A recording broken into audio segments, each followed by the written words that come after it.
Pues resulta que la Audiencia Provincial ha absuelto a Willy Toledo de un delito ni más ni menos que de ofensa a los sentimientos religiosos. Pues menos mal, que estamos en el siglo XXI. Hace unos años el dibujante Ibá respondía a una noticia sobre el descenso de los católicos dibujando a dos paisanos emboinados donde uno le decía al otro, pues yo creo en Dios. Y el otro le preguntaba, ¿y en qué Dios? Y respondía el primero, pues ¿en cuál va a ser? En el de me caguen. Vaya, hay católicos en España que desearían que se aplicasen leyes antiguas, que regresara Torquemada. Leyes como esas que aplican los descerebrados que asesinan al que pone una caricatura de Mahoma. Hay en España católicos integristas que lapidarían a adúlteras, a homosexuales, si me apuras a divorciados, y de paso le quitaría a los hijos a las rojas, volviendo a decir que es que tienen los genes estropeados.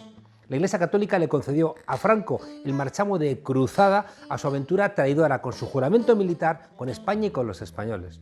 También le permitieron ir bajo palio, debe ser para que no le diera el sol, algo reservado a papas, reyes y prelados. También escogía obispos y a cambio Franco les entregó la educación y puso sacerdotes con cargo al Estado por todos lados. Y en España se prohibía mear en la tapia de las iglesias y en los bares cantar, escupir en el suelo y blasfemar. En España nos gustan las fiestas religiosas, pero el Dr. House ha hecho mucho daño al asunto de los milagros. Hablando de milagros, reyes y obispos se apoyan mutuamente y aunque la gente del dinero solo cree en Suiza, también les apoyan. No vaya a ser que creas que Dios ha muerto y luego se te ocurra pensar que estaría bien que le pasara lo mismo al capitán. En fin, que enhorabuena a Willy Toledo y no os olvidéis, a Dios rogando y con el mazo dando a desobedientes.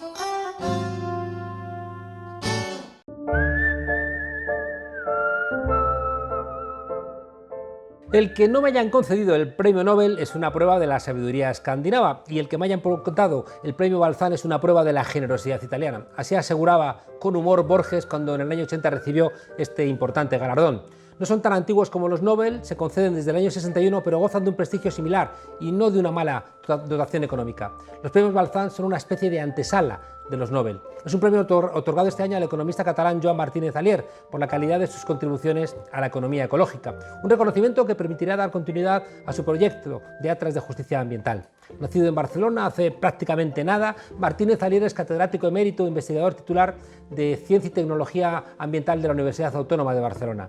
Fue de los que alertó frente a las transacciones de la transición y en su empeño pedagógico actualmente dirige la revista Ecología Política y hoy tenemos el gran honor de tenerlo en nuestro programa. Joan Martínez Alier, enhorabuena por el premio y muchas gracias por acompañarnos aquí en La Frontera. Joan, déjame preguntarte en primer lugar, un atlas de justicia ecológica, ¿cómo es eso? Bueno, es un atlas de conflictos ambientales. Entonces empezó porque en la ecología política lo que hacemos es estudiar conflictos socioambientales. Y poco a poco yo escribí un libro que se llama El ecologismo de los pobres, el año 2002, con ejemplos de América Latina, de la India, de muchos sitios. Y a partir de esto, con un equipo y con un dinero, una subvención europea, se nos ocurrió una investigadora, Lea Temper, de Canadá, que estaba conmigo, tuvo la idea de hacer un atlas que está en internet solamente, no está impreso, de conflictos ambientales, de los cuales hoy tenemos 3.310. Y cada día vamos poniendo uno o dos más, o sea que no es un tema individual, sino que somos como 20, 30, 50 personas trabajando en esto intermitentemente. La idea es hacer investigación, publicar artículos académicos de ecología política y apoyar el movimiento mundial de justicia ambiental, que yo creo que existe. Y al poner juntos estos conflictos, supongo que salen conclusiones, ¿no? Porque en esos espacios... Son un montón de muertos, por ejemplo. Salen hace el día 23 de octubre en Sudáfrica, una mujer Fikile Shangase, una líder local contra la minería de carbón de 65 años, una abuela. Hay varias abuelas activistas muertas en el Atlas. Y esta es la más reciente. La mató un sicario, la mató. A veces es la policía que mata gente. O sea que de estos 3.000 casos que tenemos, como en el 12% salen activistas muertos. Pero claro, en algunos países del mundo más que en otros, ¿no? En el Claro. sur más que en el norte. Y también salen casos de éxito, o sea, de proyectos parados, ¿no? Puede ser una central nuclear o puede ser una mina o puede ser una plantación de palma de aceite. Y yo creo que estos éxitos, aunque son poco, claro, esto es una muestra, ¿no? Estos 3.000 es una muestra de una cantidad que no sabemos cuál es, histórica y actual. Pero que haya éxitos en parar proyectos, como habrá como el 15-20%, indica, porque un movimiento social que no tenga algunos éxitos, yo creo que no puede durar mucho. Mm. Tú has trabajado economía, Tiene que tener algunos éxitos para animarse, ¿no? Y continuar. claro, tú has trabajado economía y ecología, que intuitivamente uno podría pensar que tendrían que haber venido acompañados desde hace mucho tiempo, y sin embargo, en la tradición europea no parece que haya sido el caso. ¿Por qué? Bueno, yo creo que hay un divorcio total entre la economía neoclásica, claramente, porque dice que el mercado lo soluciona todo, y claro, el mercado no puede valorar el futuro ni otras especies, ¿no? La economía keynesiana tampoco se preocupó mucho, Keynes ni los keynesianos. Lo que querían es salir de una crisis y luego crecimiento económico, ¿no? Ahora tiene una variante que es el Green New Deal, que podría decir que es keynesiano y ecológico, pero creo que es más retórica que realidad. Y la economía marxista, para decirte la verdad, tampoco, en mi opinión, trató el tema ambiental bien, porque, por ejemplo, el desarrollo de las fuerzas productivas, para decir una categoría marxista, allí está todo mezclado, ¿no? Lo que es producción de verdad, porque quitar, o sea, sacar carbón de tierra o petróleo y gas y quemarlo, disipar la energía, yo no sé cómo esto se puede llamar producción, ¿no? Y, bueno, el hecho es que si uno mira historia económica marxista desde Marx hasta el año 1980, no hay una historia marxista ecologista, ¿no? Ni Hobsbawm, ni P. Thompson, o sea que ninguna de las ramas de la economía se ha preocupado del tema ecológico. Por esto, la economía ecológica es algo nuevo, que yo ya voy para nieto de esto, porque hubo precursores el siglo antepasado. Yo escribí un libro sobre estos precursores, ¿no? Químicos y físicos que criticaban que los economistas no hablaran de economía y ecología, de energía, por ejemplo. Luego hubo George Reagan y Kenneth Boulding de los años 60, luego ya vinimos nosotros, que fundamos la Sociedad Internacional de Economía Ecológica. Yo escribí un libro que se llama Economía Ecológica, bueno, que es un poco por casualidad, pero es el primero que tiene este título el año 87. Y a partir de esto, ahora sí que hay economía ecológica, pero como tú sabes, ni en tu universidad, ni en la mía, ni en casi ninguna hay departamentos o cátedras de economía ecológica. Yo hice una asignatura optativa y 2 años después se llenaba, pero 2 años después me decidieron quitarla y no fui capaz de hacerles entender la importancia. ¿La dabas tú? La daba yo, pero no les pareció No, no, relevante. no, sí, sí. Bueno, tú ya sabes cómo es. En las universidades hay luchas por el poder en pequeña escala que las ganas o las pierdes. Sí. Joan, siendo tan evidente para los que bucean un poquito en los problemas ecológicos, ¿por qué no ha tenido tanto éxito el ecologismo en hacer ver la urgencia de un cambio en las pautas de consumo? Claro, yo creo que está, bueno, porque yo creo que como hay un ecologismo conservacionista, ¿no? Y es el que ha predominado mucho en Estados Unidos, o sea, de conservar una parte de la naturaleza sin gente para los osos panda o para las ballenas, que me parece muy bien, pero que no le dice nada a la gente normal, digamos, ¿no? Por ejemplo, hay la Sociedad Real de Protección de los Pájaros, en inglés, y el patrón de esto es el príncipe Carlos de Inglaterra, que no tiene mucho que hacer y que se dedica a esto. Bueno, está bien, pero es algo antiguo, ¿no? De hecho, históricamente. Luego hay toda una rama de ecologismo de la ecoeficiencia, ¿no? El modernismo ecológico de ingenieros. Es decir, todo se va a arreglar, y esto está muy de moda ahora, ¿no? De decir, con la ecoeficiencia, nuevas formas de energía, etc. Y luego hay lo que yo llamo, y otra gente, la justicia ambiental, el ecologismo popular, el ecologismo de los pobres e indígenas. Y esto yo creo que tiene una enorme difusión, pero que no sale en la prensa mundial mucho, excepto cuando matan a alguien como Chico Méndez en Brasil o con Berta Cáceres, A ¿no? Cáceres. En Honduras. Tienen que matar a alguien para que salga, y todavía esta misma muerta que yo digo ahora en Sudáfrica, que yo sepa, no ha salido aquí en ningún periódico, ¿no? Entonces, pero potencialmente esta es una fuerza muy fuerte, ¿no? Porque la economía cuando crece, o sea, ahora hay un eslogan, una especie de desarrollo sostenible que ya se han cansado, ¿no? Yo les llamo jaculatorias, como en los curas que dicen Ave María Purísima, para que creo que en lingüística se llama una declaración performativa, ¿no? Lázaro, levántate y anda. Pues es lo mismo con la economía circular. Dicen, la economía va a ser circular, pero la economía no es circular. La economía es, si me permites un término técnico, entrópica, es decir, Claro. disipa energía, disipa materiales.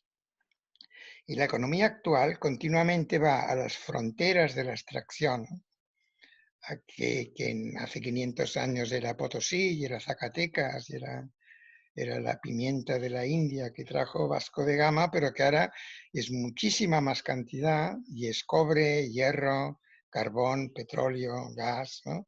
Y ahora empieza a ser litio, por ejemplo, cobalto, ¿no? Y allí hay gente, y la gente protesta. Protesta no porque sean ecologistas, porque han leído un libro, sino o porque conocen a la Greta Thunberg, no, son porque les afecta en su manera de vivir y en sus intereses y en sus valores también, ¿no? Por ejemplo, cuando tú conoces América, ¿no? Si un cerro en los Andes es un apu nevado, por definición es sagrado. Una montaña nevada en los Andes alta se llama Apu, que es una palabra religiosa y es sagrado, ¿no? Entonces, si te destruyen el glaciar para una mina, pues la gente protesta por intereses y por valores también. Y este ecologismo yo creo que sí que es potente, pero no tanto en los medios de comunicación. Aquí en Europa tengo la sensación de que corremos el riesgo de confrontar ecologismo con los pobres o con los sectores más golpeados, con el diésel, con el carbón, porque falta de alguna manera dar soluciones que no carguen Eso sobre es verdad, las ¿no? espaldas de No ha los habido humildes. alguien, por ejemplo, en Francia, con los chalecos amarillos, fue claramente esto, ¿no? Una protesta contra el aumento de precio del diésel y de gente que dice, bueno, el cambio climático hay que hacer algo, pero ¿por qué nos toca a la gente relativamente pobre, ¿no? Pobre a nivel francés. Claro. Sí, habría que hacer otro tipo de políticas que no fueran así, ¿no? Y tal vez sí que es verdad que a veces que hay un dilema entre trabajo o ambiente. Hubo aquí, por ejemplo, hace ya 10 años, cerrar minas de carbón en Asturias o en León, sobre todo, ¿no? Pues claro, la gente protestó, aunque no es buena idea hacer minería de carbón a cielo abierto, que tampoco da trabajo a mucha gente, ¿no? Mm. Entonces sí, este conflicto existe y habría que... Pero también es verdad, y esto quizá no lo ve tanta gente, por ejemplo, en Cáceres tengo entendido que ahora hay una protesta contra una mina de litio, como ha habido muchas, contra minería en muchos sitios en países relativamente ricos. Y una bien importante, que no sé en tu curso si lo explicabas, pero es como Río Tinto. Esto habría que explicarlo en historia de España, pues mucho más, ¿no? Río Tinto se llama Río Tinto la compañía porque había este pueblo en Andalucía, Nueva, llamado Río Tinto. Llegaron para sacar cobre en 1880. Fundaron la compañía Río Tinto con este nombre, pero eran escoceses o ingleses. y aumentaron la extracción de piritas y las quemaban al aire libre. Y hubo un movimiento de sindicalistas, ¿no? De anarcosindicalistas de la época, un tal Maximiliano Tornet, que al final se escapó, campesinos de la época, algunos agricultores un poco más ricos, contra la minera inglesa. Y esto acabó en un sistema ibérico de solucionar conflictos con el regimiento de Pavía, de hecho, que estaba estacionado por allí, llegó a Río Tinto, disparó y mató, nadie contó los muertos, pero 150 o 200. Y el Parlamento, esto era época borbónica liberal, porque era 1888, entonces el Parlamento español discutió el tema, no hubo ni un juicio ni nada, ¿no? Bueno, esto ha pasado tantísimas veces, quizá no con tantos muertos, de empresas que hacen daño ecológico y que no pagan nada, ni va nadie a la cárcel, ¿no? En nuestra cultura europea moderna es como contraintuitivo hablar de frenar el crecimiento, porque se vincula crecimiento, desarrollo con prosperidad. ¿Podemos pensar una prosperidad que no sea tan lesiva para el planeta Tierra? Pensarla está, en los últimos años se ha pensado mucho sobre esto. Hay un libro precisamente que se llama así, Prosperidad sin crecimiento, ¿no? De Tim Jackson, que me acuerdo que estuvo por acá y lo presentó en Madrid hace como 5 o 6 años. Está George Oscaris aquí en Barcelona, que acaban de publicar, bueno, varios libros sobre decrecimiento, uno hace muy pocos días. O sea que hay congresos sobre decrecimiento y en Europa van 300, 400 personas, ¿no? Jóvenes. O sea, pensar se puede pensar. Sí, además se puede hacer porque, por ejemplo, en este año claramente la economía está decreciendo, ¿no? Pues te imaginas tú un partido político yendo a las elecciones con un programa decrecentista. Bueno, tú sabes más de políticos. Bueno, yo una vez fui candidato del Partido Verde en Barcelona cuando se estaba tratando de hacer un partido verde y sacamos el 1% de mis votos. Luego conseguí No llega para que cambiar las ni mi cosas. familia me había votado. Pero no teníamos un programa muy atractivo y de crecimiento no sería muy atractivo. Habría que explicarlo, habría que decir, primero habría que decir, no hace falta crecer más, hace falta distribuir mejor, una renta básica universal, creo yo, y algunas cosas tienen que crecer, la agroecología tiene que crecer, que la gente tenga vivienda.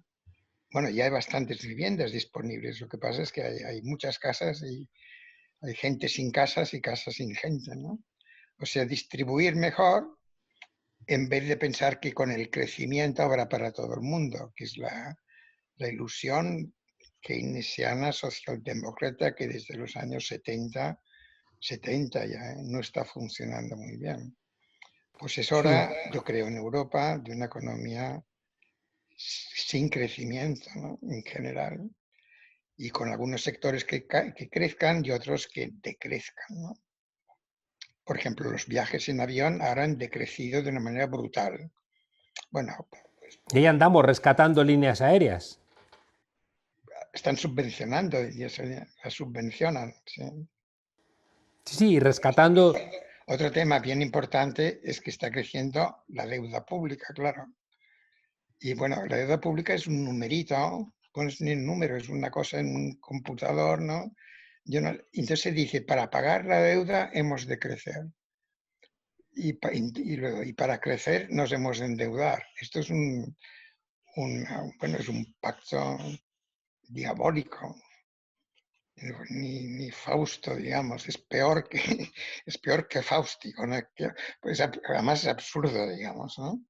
Es absurdo porque no puede ser que las deudas, antes las deudas se pagaban con inflación, o en otras épocas se han dejado de pagar, como Alemania, ¿no? Dijo la Segunda Guerra Mundial, porque la primera, ya sabes lo que pasó, con la obligación de pagar la deuda, pues llegó Hitler. Pero en la Segunda Guerra, el año 53, Alemania hizo un acuerdo para no pagar una buena parte de la deuda, ¿no?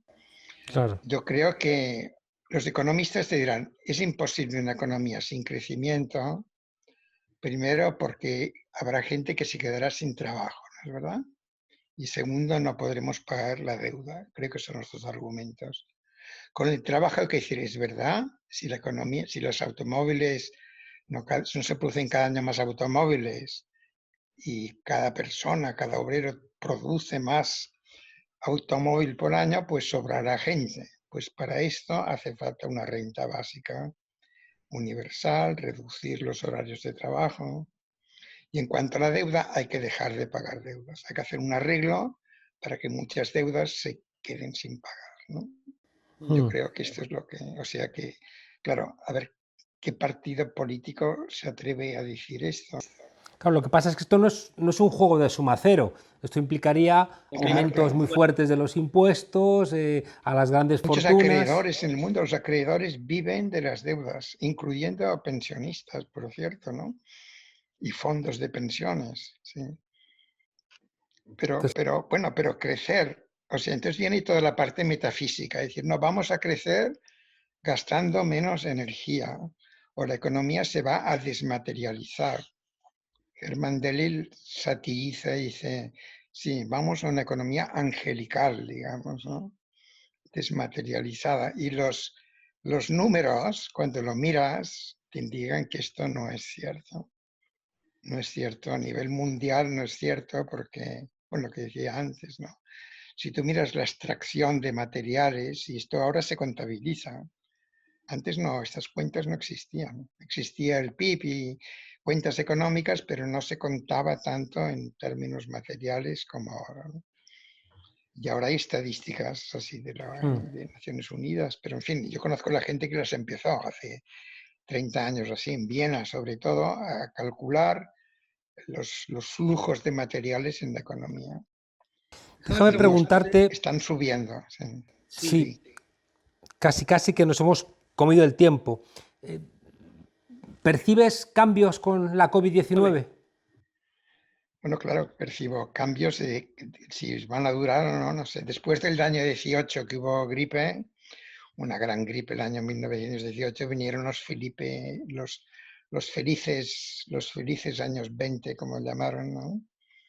Y luego los infelices años 30. O sea que la humanidad hace disparates en virus también. Pero qué pasará ahora, no lo sé. No sé, yo creo que Mm. esta pandemia va a pasar en unos meses. Y luego, bueno, había en Chile, había estos afiches, ¿no? Que decía la normalidad. Dice, no queremos volver a la normalidad anterior, ¿no? Bueno, si vamos a ser capaces de pensar todos así, que no hay que volver, que lo anterior no era normal. Claro. Lo anterior no era nada normal. Joan, de más será un altre día, haces una mirada crítica a la transición. Algunos decimos que los barros de la transición son los lodos de nuestra democracia y nos dicen dejad de hablar de la transición. Parece que les molesta. Bueno, yo creo que en mi libro este de memorias hay unos capítulos, 4 capítulos, sobre justicia transicional, la falta de justicia transicional aquí y todo lo que habíamos escrito en Ruedo Ibérico, con Naredo, que Naredo luego también es un gran economista ecológico, ¿no? Y esto es una parte del libro, sí, estoy claro, es así. Bueno, tú y yo estamos totalmente de acuerdo que la transición fue como un engaño. Y yo el año 75, y sale en Ruedo Ibérico, o sea que está publicado. Publicó un artículo que se llamaba ¿Quién amnistiará a los amnistiadores? El 75 ya, diciendo que los franquistas iban a autoamnistiar con el acuerdo del Partido Comunista, de los socialistas, de Convergencia y Unión, del Partido Nacionalista Vasco, o sea que eran todos, ¿no? Todos los que contaban. Añoran al Partido Comunista de Carrillo, De Carrillo, sí, que lo añoran desde la derecha. yo el que conocí en la época es el de Carrillo. No había otro que estuviera en el Parlamento para votar la amnistía. Y en el 77 votaron la amnistía para, claro, los que había en la cárcel, rojos y rojos separatistas, y había de todo. Todavía, ¿no? Y muy bien que se los amnistiaran. Pero se autoamnistiaran, como tú sabes muy bien, por el artículo 2 de la ley de amnistía, que el diputado socialista que lo presentó dijo es una ley de punto final, porque en aquella época todavía se podía decir esto hasta que internacionalmente se empezó a ver que amnistiar a criminales de guerra no se debía hacer ni en Argentina, y claro, y en Sudáfrica, que el año 90, ¿no? En Argentina, hasta un poco en Chile ha habido o comisiones de la verdad o ha habido Claro. juicios. Aquí no ha habido ni uno, ¿no? No ha habido ni uno que haya ido a la cárcel por lo que hicieron en la época franquista. Y Bueno, algunos están muriendo, como este compatriota de ustedes, o en fin, quiero decir, de madrileño, Billy el Niño, bueno, da lo mismo de donde fuera, y como Martín Villa, y como que parece que es el único que tal vez que pueda pagar emergir a algo. declarar de todos. Entonces yo creo que esta ha sido no solo una gran injusticia que va ligada a la falta de reforma agraria, va ligada a que no hay aquí una república confederal que se hubiera podido haber, sino que haya una monarquía borbónica súper corrupta, ¿no? Entonces esto es lo que, sí, de aquellos barros han nacido Estos lodos. estos lodos. Ahora a ver de qué van a nacer de estos lodos, ¿no? No sé qué espero que no sean barros tóxicos como los que se producen con la bauxita. Esperemos, esperemos.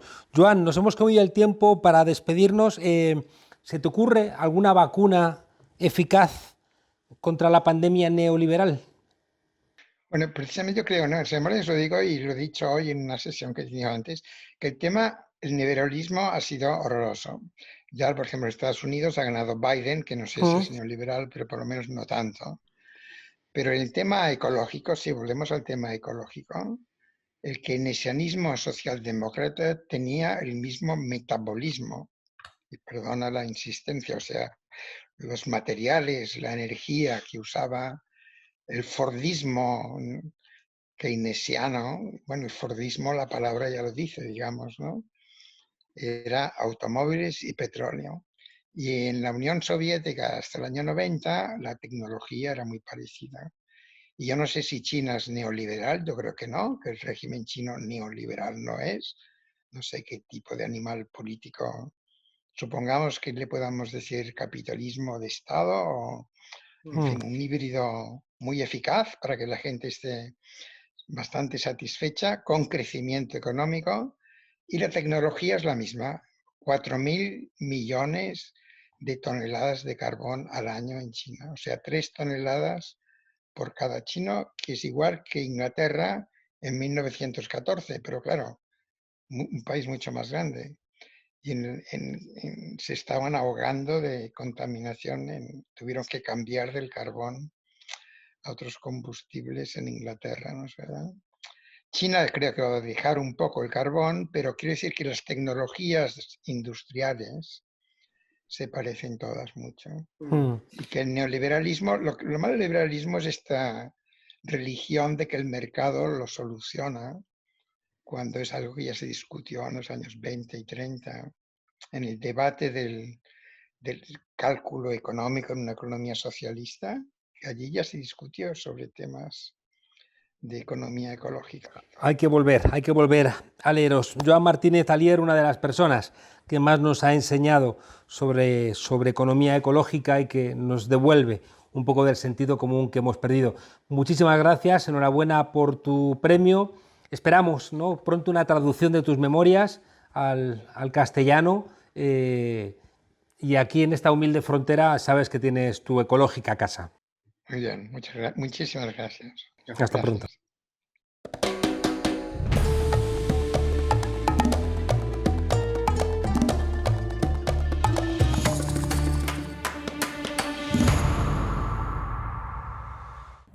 ¿Qué tal, Juan Carlos? Acá estamos como siempre transmitiendo desde América Latina, una región muy convulsionada, como ya se habrán dado cuenta. En este caso le toca a Perú.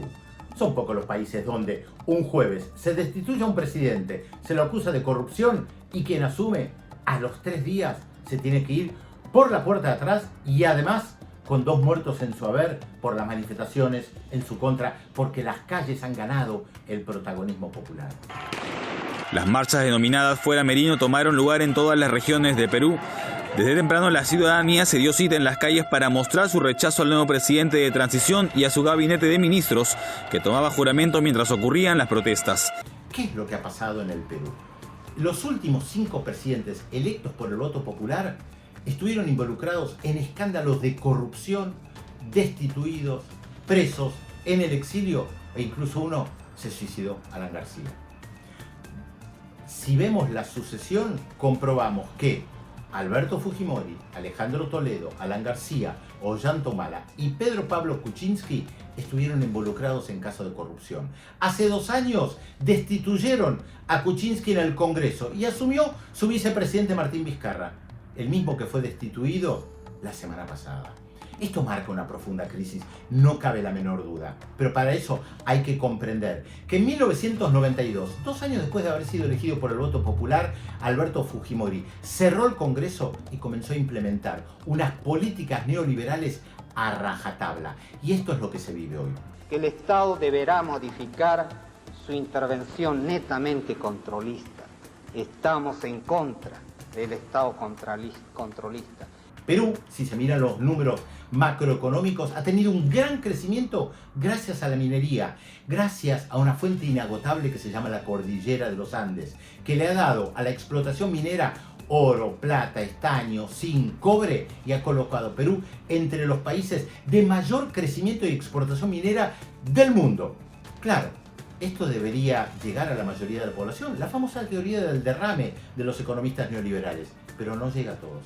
Llega a un sector de la población, capas medias que han crecido, que se han visto beneficiadas del crecimiento del turismo, de la gastronomía, de algunos sectores económicos. Pero las grandes mayorías, como se vio con el comienzo de la pandemia, no han crecido como el resto del país. La economía informal sigue imperando en el Perú y durante la pandemia, Perú, uno de los países más afectados, vio un éxodo masivo de personas que salían de las grandes ciudades porque no tenían contención social, porque el sistema sanitario no solamente está colapsado, sino que está básicamente para servir a unas pocas personas.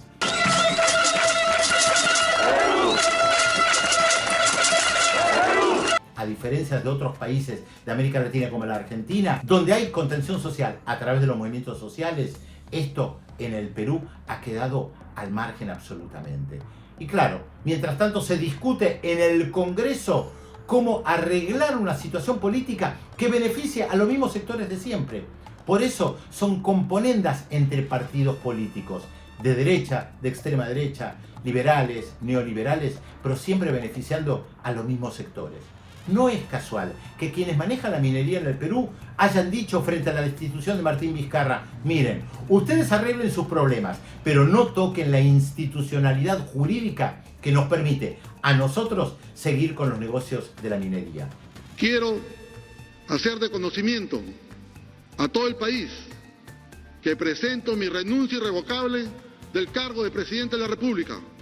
En el interín, la gente salió a las calles. Salió a las calles a protestar, como salió en otras oportunidades, también por la crisis de representatividad, pidiendo otra vez, con esa consigna tan popular en algunos países de América Latina, que se vayan todos.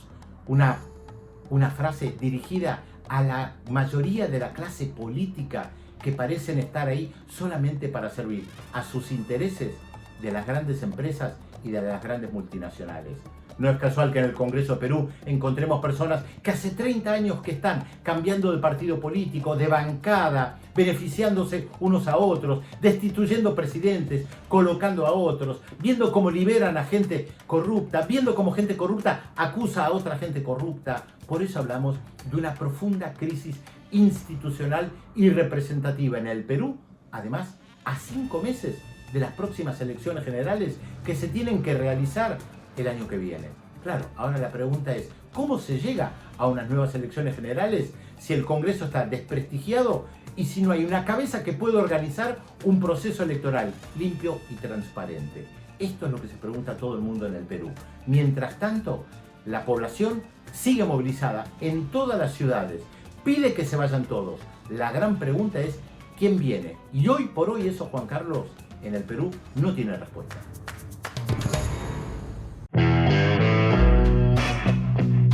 El BBVA y el Banco Sabadell avanzan en su fusión. Y si al final se produce el temido too big to fail, demasiado grande para quebrar, como alerta el Banco de España, no pasa nada, la factura a los españoles. ¿Qué significa esta nueva fusión? Pues que 3 grupos bancarios concentrarán el 67% del total del mercado bancario español. Eso después de despedir a más de 120.000 trabajadores en solamente una década. Para que nos hagamos una idea, la concentración bancaria en Alemania, 29%, en el Reino Unido, 31,8%, en Francia e Italia, menos del 50%, Spain is different, barra libre. Algunos llamarían a esto monopolio. El PP, que es dado a los eufemismos, todavía no ha dicho esta boca es mía. Un vaso es un vaso y un plato es un plato. Según el Banco de España, los efectos adversos de las fusiones bancarias estarían asociados a la menor competencia y a una asunción excesiva de riesgos. Vamos, que como no tengo rivales, puedo hacer lo que me da la gana. Y si salen mal las cosas, pues nos hacemos socialistas un ratillo hasta que nos lo arreglen. Y los clientes, pues a pagar lo que diga el banco o a meter tu dinerito debajo del colchón, porque van a aumentar las comisiones, se endurecerán las condiciones de los créditos, la atención será peor debido al cierre de oficinas. ¿Y a dónde te vas a ir? Pues te jodes, que estás hablando con la banca. Continuarán divirtiéndose, hasta que todo reviente. La pregunta es, ¿por qué tantas prisas si el Banco de España ha asegurado reiteradamente que las entidades financieras estaban mucho mejor que en 2008? Los caminos de los dividendos son inescrutables. Lo único cierto es que estamos creando monstruos con pies de barro, gigantes que lejos de servir a los intereses generales de la sociedad, siguen en una lógica especulativa nada productiva. La pandemia de fusiones que estamos sufriendo, lejos de mejorar la competitividad, provocará exclusión financiera y desequilibrará incluso a la industria. Un nuevo modelo que priorizará la financiación de las grandes empresas y fortunas, dejando fuera a la mayor parte de la estructura productiva de nuestro país, que son las pequeñas y medianas empresas. En definitiva, los ciudadanos perderán derechos para que la banca pueda ganar un poquito más. Por supuesto, los 28.000 millones de rescate de los que tendría que dar cuenta el BBVA y el Sabadell no entran en el debate. Son 9 años de ingreso mínimo vital que podríamos pagar con ese dinero. Pero unos son gente con problemas y los otros son banqueros. ¿Qué queréis? Lo llamamos democracia, pero solamente para no sentirnos demasiado mal. En fin, hasta mañana, desobedientes.